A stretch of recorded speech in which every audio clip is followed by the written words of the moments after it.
It's my goal to make sure I keep the business structured to where it's fun for me. Certainly it's got its ups and downs like in any job, any business. I have days. I think anyone in property management's question why they do this for a living. There's got to be easier ways to make money, but business is fun. And even more so, it's just the community. Welcome to the Property Management Success Podcast, where we interview leaders in the industry to uncover the secrets to profitability, efficiency, and achieving true freedom, whether it's your time, money, or lifestyle. I'm your host, Tony Klein, and I'm here to help you build a wildly successful property management business. Let's get to it. Welcome. Today, I'm joined by Ben Parham with Integrity Realty and Management. He's actually a broker and property manager in the local market that I have spent the last 20 years in. And so Ben and I have crossed paths quite a bit. We actually met, Ben, we met through NARPUM at some point, if I remember correctly. We did. We initially met at a Realtor Association property manager meetup. Like one time you attended, and I think Mike Jones invited you. And then after that, that's right. Yep. That's right. I forgot about that. That was down south. That's right. Yeah.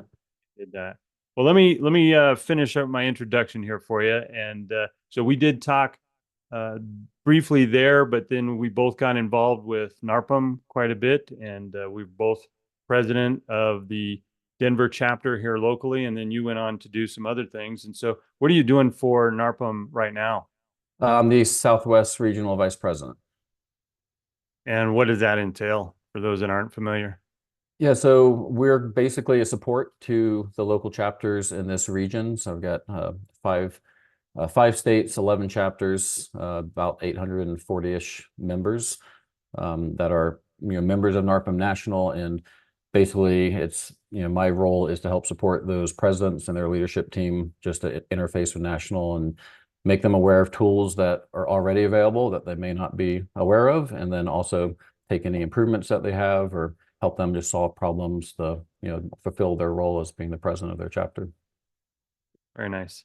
So I'm interested. We won't necessarily dive deep into this, but I'm interested how you're fitting that in with all your recent travel you've been doing. No, it's definitely a challenge, but I found that the amount of time required to fulfill tasks will swell to the amount of time that you give yourself to do it in. So I just have less time and still got to get stuff done. Yeah, I think that's called Parkinson's law, I think. It is. There's definitely a scientific name for it that I'm glad you articulated it. I forgot it, but that's basically the concept. If you have a week to do a task, you'll take a week. If you're told you have a day, you'll take a day. Yeah. Well, I'm really excited to have this conversation with you because I know both of us just came back from the NARPUM Broker Owner Conference in Amelia Island, Florida. And before that, you had been traveling around a little bit. So if you're open to it, just kind of share with what you've been up to lately with travel. And the reason I want to start with that is I want to dive deep into how you're able to actually do that while also running the company that you run. Sure. So yeah, this is a busy travel year for me, both personally and helping out with NARPUM. So personally, this year I've been to Costa Rica for about a week, and then I came back for a few weeks, and then went to London for a week, came back for another week, and then went to Australia for about 10 days. Flew back to Denver. I was in Denver for 5 hours, and I didn't even leave the airport. I did a little suitcase exchange with my dad, and flew off to Amelia Island for broker owner for another week. And so now I'm back here, and then got another trip to the Dominican Republic coming up. But beyond that, being on the board for National, we have to attend a few in-person board meetings. We're expected to be at Broker Owner, the convention, and as well as I have to travel to each chapter. I'm supposed to visit them, at least once every couple of years, and just to show my face, be a support to them and their members, and then also do a chapter health assessment on just making sure that they're kind of checking the boxes and their chapter is firing on all cylinders. So I've got 11 chapters to hit as well. So I'm going to try to do some of those this year. And I've got two wonderful ambassadors that help me with that as well. I've got Taylor Haas here in Denver and Crystal Sherry out of Nevada. So they kind of help spread that workload, but definitely a lot of travel involved. And so, yeah, I'd love to dive into how I can handle that as well as manage a property management company. Yeah. You and I have been around the industry for a long time, and we've seen a lot of different ways to run businesses. And I know it's still it's still a question that gets asked, but there's less importance put on it. But it used to be 5 or 10 years ago, it was how many doors do you manage? And that was the big thing. And there was not a lot of other metrics that we could measure by.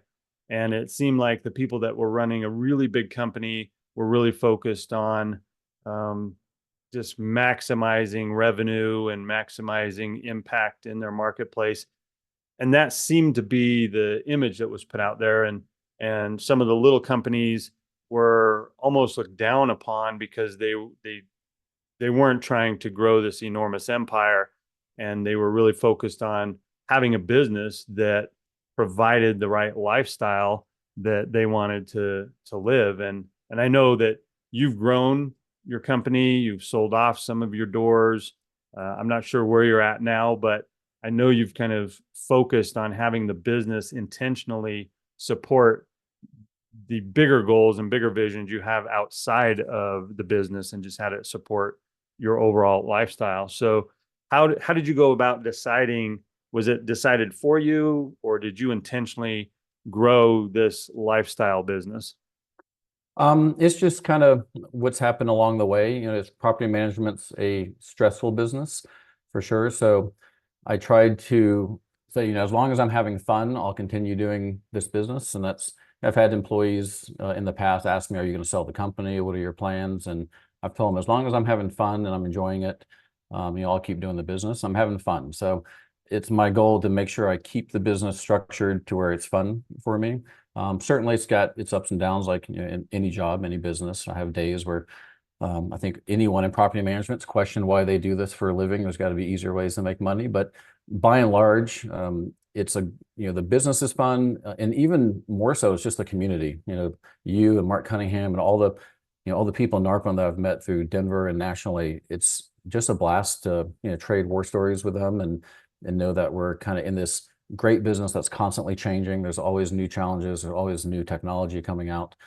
So it's a lot of fun. So that's been my goal, is to, whether I'm growing, regardless of what size I want to get to, it's just got to remain fun for me and make sure that, I have a business that helps me live and I'm not just living around a business. And I think that's the trap that a lot of property managers get into, especially the owners of the company. They get sucked into, going from one fire to the next, and not really stepping back and identifying what's the cause of the stress and these fires that I'm having to put out. How can I minimize that and stay in this business and enjoy it?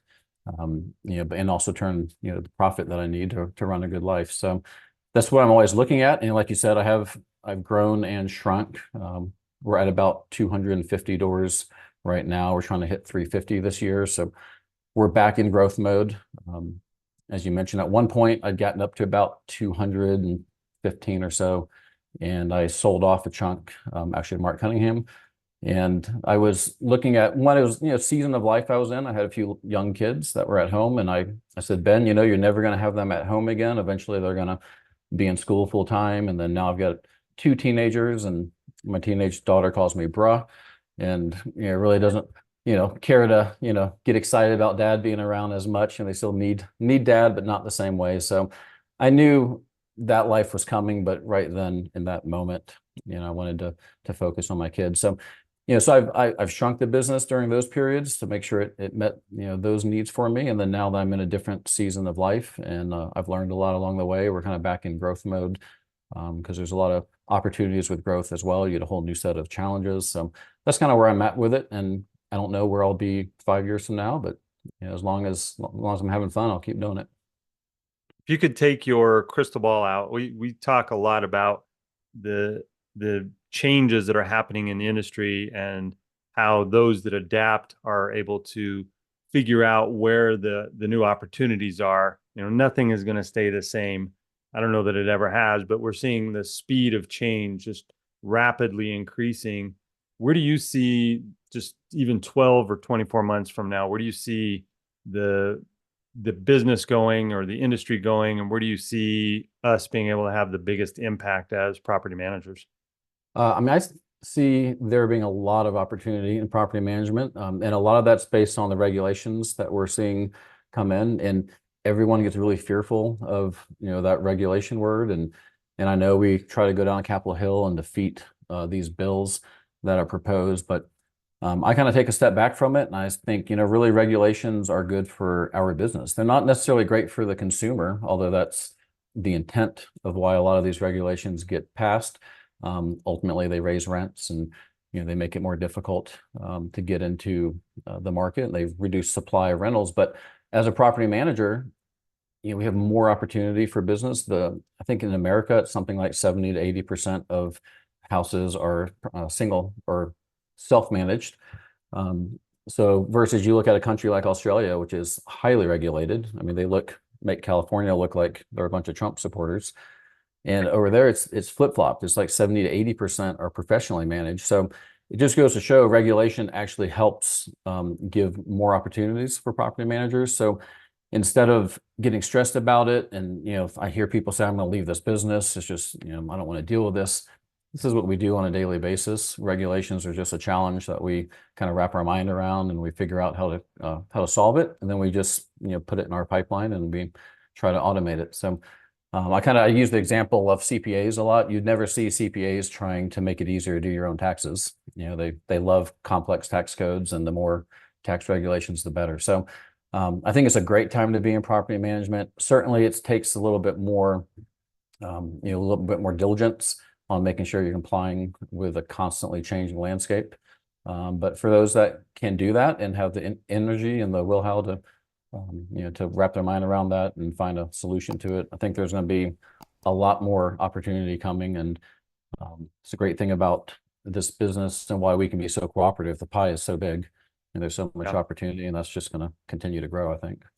Yeah. I think to kind of put the cherry on that, the legislations make it so that the consumer needs us more, but it also gives us more content for us to put out into the marketplace that will make us different than the quote competitor or the other business down the street. If we're able to lean into that, show that we really understand it, and we're guiding people through that, it just gives us, we're all looking for a way to put our message out there and make a difference. And I think that's a really good way to kind of wrap around all of these things that are coming down, sharing that with the market in general, sharing it with our clients, but just making it so that they understand that we understand the complexities, and that it's more difficult every day to do it on their own. So that's a good point. Absolutely. And we get to identify ourselves as the expert. And you look at, businesses like, the legal profession. I mean, it's so complex to try to navigate that on your own. If you have any kind of serious matter, you're going to consult an attorney. And attorneys love that, and we go to them for their expertise.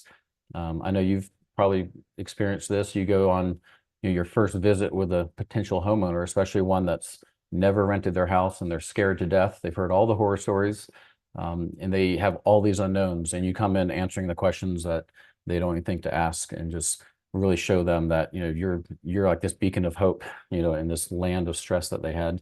And the more complex it becomes to rent your own property, the more so they're going to see us as those experts. So yeah, Absolutely. I think it's a great time.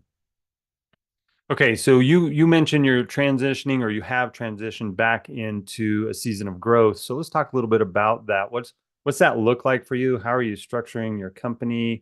How are you bringing on team members? Just kind of share with us what all that looks like. Sure. So we don't just have a door count number. I do have a number, that we're trying to get to, and it's one of those kind of, big, hairy, audacious goal kind of deals. But we kind of insert. We don't just want, say 1,000 doors. We want 1,000 quality doors. So I've modeled a lot of my business off of kind of the philosophy that Steve Crossland had, which his mentality primarily was stay 100 doors or less. But I've expanded that into a larger door count. However, we only work for the certain kind of owners, ones that are completely hands-off. They recognize us as the expert. We take our fiduciary role very seriously. So we are there to act for the owner, not to help them manage their property themselves, but to manage their property for them.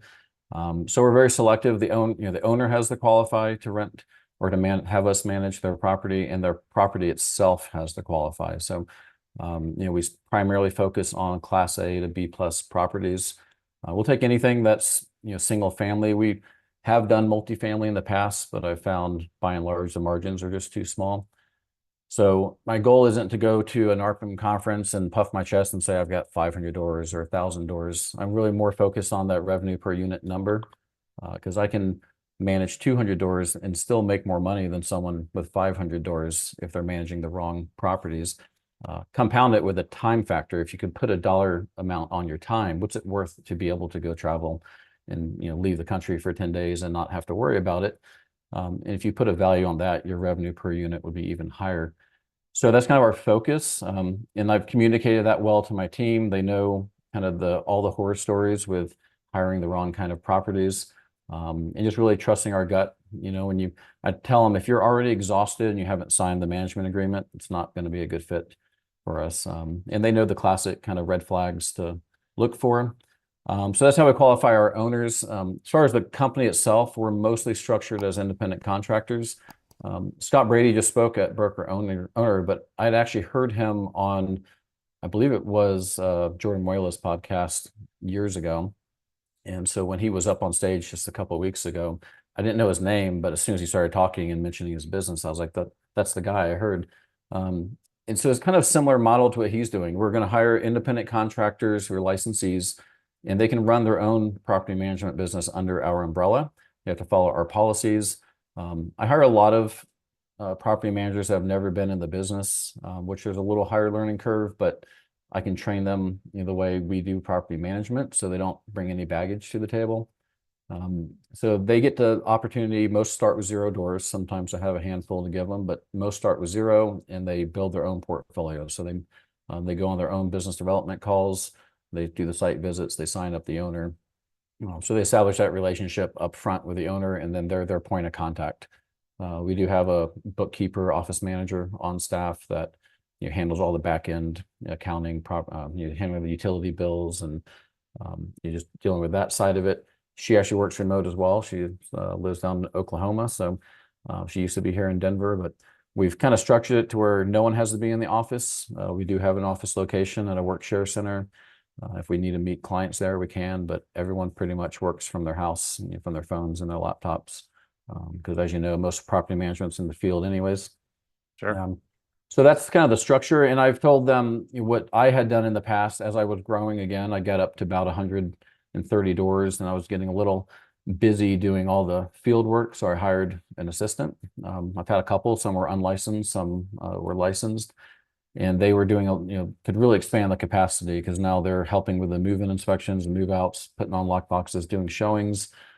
Just made it to where I could now manage even more properties. So I have a property manager now who's built up to probably 80 properties, and she's at that level to where she's now had someone come on to help her as well. And that person will work directly for them. They won't be a salaried employee of myself, but they have to follow our policies and still sign non-competes.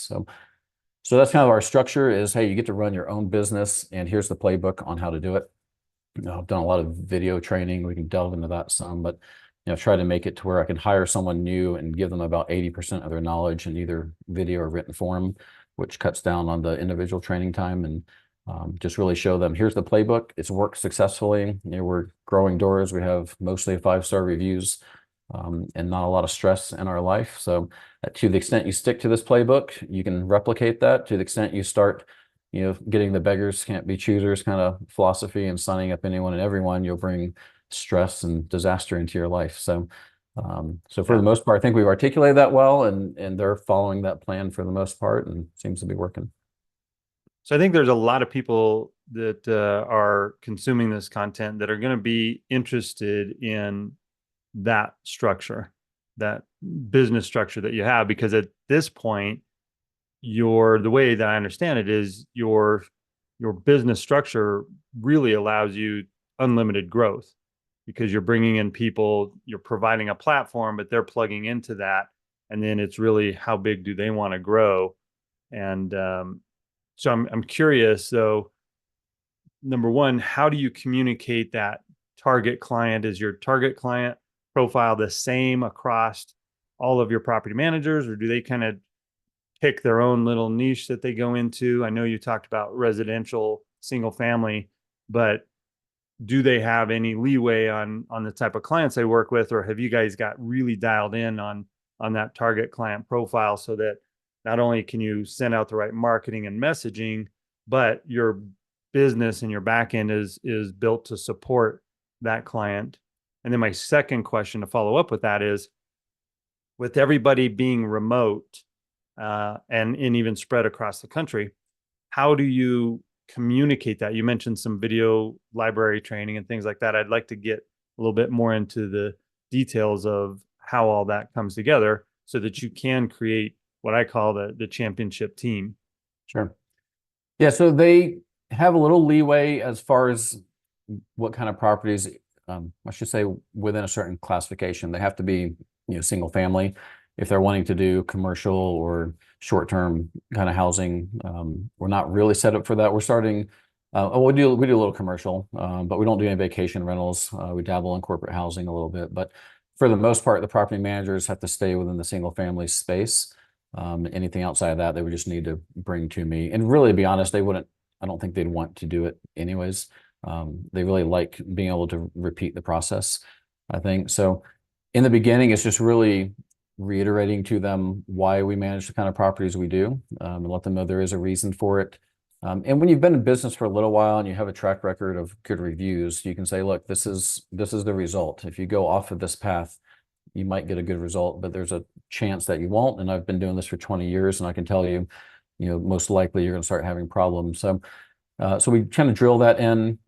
I've also pre-recorded actual introduction phone calls. I've got 3 or 4. We use RingCentral for our voice over IP phone, but most of the online phone services have some kind of recording function. If yours has that, you want to use it. And if it costs extra, do it, because I like having every phone call inbound and outbound recorded. But when it was just me doing everything, I thought to myself, Ben, at some point you're going to have staff again, and you're not going to want to have to sit down every single time and have them listen to you do an introduction phone call with an owner. You're not going to have to go with them on 4 or 5 appointments. And so I would have these introduction calls, and if I feel like it really went well and I nailed it, I would go and download that call. Or if I had a call with a bunch of red flags in it, I'm like, well, that's a great example of an owner we don't even need to schedule an appointment with, so we download that one. So that's their very first task. Once we get through the onboarding or the onboarding paperwork and get their account set up, day one, they're just listening to the introduction phone calls, because that's where they're going to start. Is we're going to send leads to them, and they're going to have to start talking to owners. So I want them to have an idea of what to listen for just on that phone call alone. And then, on the site visit as well, we'll kind of drill into it a little bit more. I've heard at some point crazy will identify itself. So, the longer you're talking to that owner, if they're crazy or they have any kind of problems that are going to make it difficult to manage, you'll discover them usually. Sometimes they slip through the cracks, but so that's just how we've tried to solidify in their mind what we want to manage. But as far as, where, they try to stay in the Denver metro area. We have a vendor list already set up, so they know if they go too far outside of the area we service, they're going to have difficulty with vendors. So to the extent they want to just keep it really easy and rinse and repeat, we kind of give them, this is the box that we want to try to stay in. And outside of that, it's always worth a discussion, and always chat with them about it. We do, in the past, I would hire someone and I say, okay, here's how you do it. And I tell them once, and I thought, okay, I told them, so they obviously know what to do now. And I've learned a lot. I was a good property manager, but not necessarily a great broker owner. So I've learned over time that when you tell people something, they probably only remembered about 10% of it, and you have to keep telling them over and over and over again. So we do have monthly meetings for their first year that they're on staff, and if they're local, we'll go to a coffee shop or go have a drink at happy hour or something, or we'll meet in the office, whatever's convenient. If they're not able to come in, we'll just do a Zoom call, but every single month they'll meet up. And I don't call it a performance review. It's just a broker check-in, a broker property manager sync-up meeting. And they have KPIs. Every position in our company I've written out what the key performance indicators are for that job. So they'll self-grade themselves before they come to the meeting. I think I got this idea from Mark. And then we'll go through it. And if they rated themselves 8 out of 10 or higher, we don't drill too much into that. But if they're having a lower score on anything, then we'll kind of dive into it. Why why do you think you're struggling there? Is it because you need more training, or our systems aren't efficient, or did you just drop the ball? They're usually very upfront about it, and they know it's a, I'm not going to yell and scream at them. It's just we're trying to solve problems. We do that every single month for the first year. And I thought they wouldn't like it. It would be something that they have to just schedule to do. But I think they love it. They come with a list of questions that they want to go through each time, and we'll just kind of go through scenarios. And so I've learned you have your baseline, and then they start veering off. And when you do that little monthly thing, you pull them back, and they veer off a little, and you pull them back. And you got to keep them on that path that you want your company to go on. And over time, that will become a habit. But if you just tell them one time, and then you're so busy managing properties that you go off to do your own thing and you let them go wild out there, you can't be shocked when 6 months later you find out they haven't even been sending the move-in inspection report link to the tenants to do their inspections. Or there's lots of things I've caught along the way, and I'm like, oh, good, I'm glad it's only been a month that you've been doing that wrong versus 6 months. So that's kind of how we keep them structured. Then we'll go to every 2 months normally after that. I think Mark just said the other day you should meet with them every single week. We don't do that. I don't know if I could handle that myself, but certainly once a month meeting with everyone I think is really valuable. And we meet as a team once a week or so just to kind of sync up on new legislation and issues like that. But those one-on-ones are really critical. As far as the training and communicating new policy and process, number one, where are you storing, or what technology are you using to help facilitate communicating the things that you want them to know? And like you said, when you tell them once, if they remember it 10% of the time, then they need to hear it, 9 more times. So how are you communicating that? How are you giving them the resources to be able to get that training without you having to be the one that's delivering it in person? Right. So if it's a training issue that's going to happen every time I hire someone new, I'll record a really good quality video of me doing that. So I've used different software through the years. I used to just do kind of screen capture software on my computer. The best one now is Loom, which is like $80 a year, I think, for the premium version. And at any time, you just click the button and it starts recording whatever's on your screen, and it makes it easy to share those videos. So, but however you want to record it, and after I shrunk my portfolio down to about 90 properties, I thought to myself, okay, Ben, you're back doing everything. You got your sleeves rolled up. But at some point, once you're out of this season of life, you're going to probably want to grow again. And this is your chance now. Like you know exactly how to write a property management agreement. So just record a screen share or screen capture. I pretended like I had a new associate sitting right next to me, and I said, okay, here's how you fill out a property management agreement. And we went through how to, in our e-document software. And so I just did that, recorded that video. And where you want to put those, there's lots of different ways to do that. I just use the free version through Google's platform. They have a Google Sites. But there's some paid ones out there, like Trainly is a great one. It's a couple $100 a month. That's a really good one for putting all your procedures and policies, and tasks and workflows, everything into.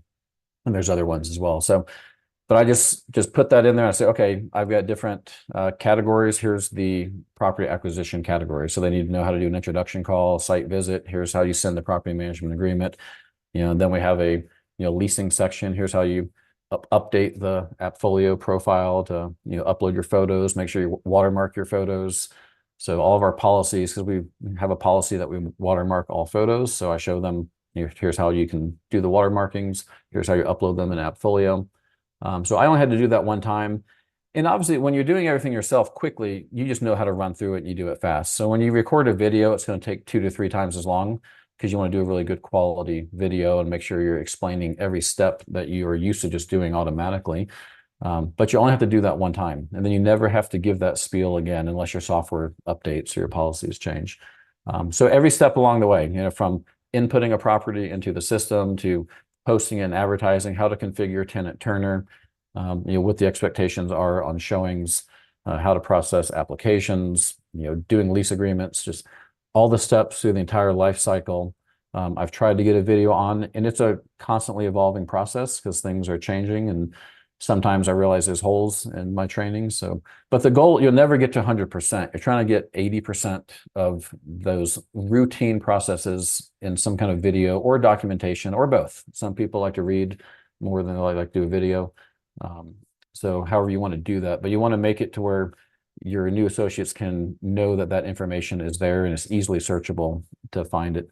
And I kind of have a joke with them, but it's not really joking. It's more serious that if you're going to call me with a question or you're going to send me a Slack message with a question, you have to start the question with, I've already checked our video library and our procedures guide. I can't find the answer. And then you can ask my question or your question. But just because it's quicker to ask Ben, there's only one of me and there's 5 or 6 of them. There's not enough time in the day for me to answer questions I've already invested time in a video to answer.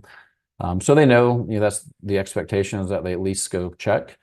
And as they get their feet wet and they know their way around our company, if they see something's out of date or needs to be updated or missing, they'll let me know. And I add that to my list of videos that I need to go record. So that's for the routine training. But Loom's super helpful, even just to get out a message for something new. Like if there's a new requirement, like in Colorado, we have to do the portable screening report language on all of our advertisements now. So instead of like trying to send a long email out about that, I just recorded a Loom video. I showed them exactly, here's the language, here's how you paste it into your ads. I need you to go to all your active rental properties now and put this language on there so we comply.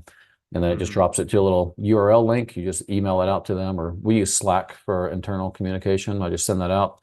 They can watch it on either normal speed or 1.2 or 1.5. I already talk kind of fast, so but if they want to get through it even faster, they can speed that up. And I even paid for that subscription for them as well, because you'll get owners saying, I can't figure out how to download my statement. Instead of trying to do snapshots, and they can just record a video and say, okay, you click here, and just send that link to the owners, and they love it as well. So I think video is really, really critical, and it's getting bigger and bigger, it seems. So that's how we've done it, and it's made it easier to just communicate as a team and just make sure that they always can, not just hear it from me once, but they can go back and find that video and just click that link again if they need to hear it again. Well, Ben, we're coming up on time, but I didn't want to end this without talking to you a little bit about, I know you've spent some time streamlining your sales process, and I want to get a little bit of feedback from you on, you mentioned Steve Crossland, and there's a lot of people in our industry that know him. He had some pretty strong opinions about how to run a business, and he's retired twice. So he's built a business, sold it, retired, got bored, built another business, sold it, retired, and now I think he's living in Playa del Carmen. So he obviously knows what he's talking about. But you've taken some of his basic philosophy and built on that. But I wanted to just see if you had anything you wanted to add around your sales processes. Yeah, I mean, we've systematized the sales process just like anything else. Most of our leads come in via our website. If you haven't built up your online reviews, you really got to start there. That social proof seems to be kind of the way that people are going. You can be ranked first on Google all day long, but if you have a low review rating, it's really not going to get you very far. So most of our leads come via that source, and obviously you can get them through networking events as well, or postcard mailers. However you get the lead, doesn't matter. But once they get into our funnel, we normally will schedule the introduction call, 20, 30 minutes. That's our chance to vet them, let the owner vet us. And then if that goes well, then we'll schedule that site visit to go qualify, continue qualifying them, but also qualify the property as well. Sometimes they're not local, so you can't do that. But most of our leads are, first-time landlords. They're living in the property themselves. So obviously, if you have an investor that's calling and they've got 10 properties, you're not going to probably meet them. But by and large, for us, most of ours are homeowners converting it to a rental. So that's our general procedure. And the main goal in that is that we want to make sure they fully understand that they're giving us the keys to that property, not just literally, but metaphorically. It's we're going to run their property. We are the experts. Steve Crossland, mentioning him again, had a presentation called "Who's the Boss" that he gave a lot. He gave it out in Denver, and with his permission, he sent it to me, and I'm kind of revamping it, and I'm retitling it. You are the expert, but it's basically getting in the mindset that the owners don't drive this train any more than if you needed heart surgery, you wouldn't go to the heart surgeon and tell them what kind of blade they're going to use and what kind of anesthesia they're going to use. They would tell you how the surgery is going to go. And if you don't like that, you just find a different surgeon. And that's what I tell my employees. I said, even if you're brand new in the business, you have a real estate license, and if you're a member of NARPUM and you work for a management company that has good systems in place, even on your first day, you're probably 5 times more qualified than that do-it-yourself landlord that's never done it. So just remember, you are the expert. You're always bringing more knowledge to the table in most cases. And that's how we go into every sales call. And we make sure that the owners know that if they're going to hire us, they're going to let us manage the property the way we manage properties. If they don't like that, it's their house, and they of course are welcome to find another property manager. But we don't want to sign up every door. We want to sign up the right ones. Some examples: we qualify tenants, the owners don't qualify. They find out we rented their house when we send them the lease agreement. They find out that the water heater got replaced after the bill comes in, and we say, oh, by the way, the hot water heater went out. Same thing with heat and air. Like, I'm not going to ask the owner if they want me to get 5 bids while the tenants are cooking in their house in 100 degrees. I'm just going to get it done. And I tell them that if you don't like that, that's fine. We're just not the property manager for you. But we're going to manage your property well. We have a great reputation. Don't try to tell my employees, hey, they called us. We didn't call them. In most cases, they came to us because of our reputation. We have that reputation because this is how we manage properties. So don't forget that. Don't let the owners try to dictate to us how we're going to manage their properties.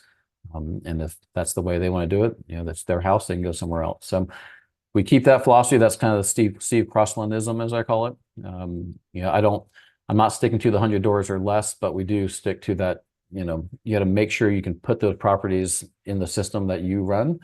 And if you do that, then it's a lot easier to manage them. It's a lot lower time commitment, because the amount of time you put in it doesn't necessarily increase the management fee. You make the same amount of money, so you might as well reduce that time. Yep. Well said. All right, Ben, I've got a closeout question that I'll ask you, and then we'll wrap up. I'll give you the last word. But if you were able to go back in time and tell yourself one thing, what would it be? Oh, Lord. I know exactly what it would be. I spent too much time stressing about all the little problems that come up. And I would remember that this is just a job. And I thought to myself, in 100 years from now, when I'm dead, and the owners are dead, they're not going to even care what these problems were. So, live your life, enjoy your life. This is the one life that you get.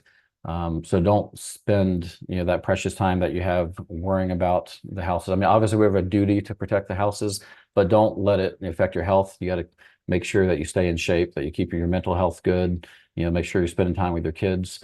And that at the end of the day, if you structure your company right, you should be able to sleep well at night. The problems will still be there the next day. And by having that kind of 30,000-foot view, it kind of keeps things in perspective. So I spent way too much time, I think, really stressing about things, let my heart rate get too high before I finally came to that realization. So.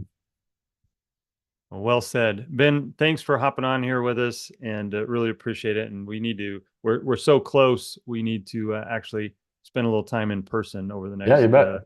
Next time you're in town for more than 48 hours, we need to grab lunch. Sounds good. Best date.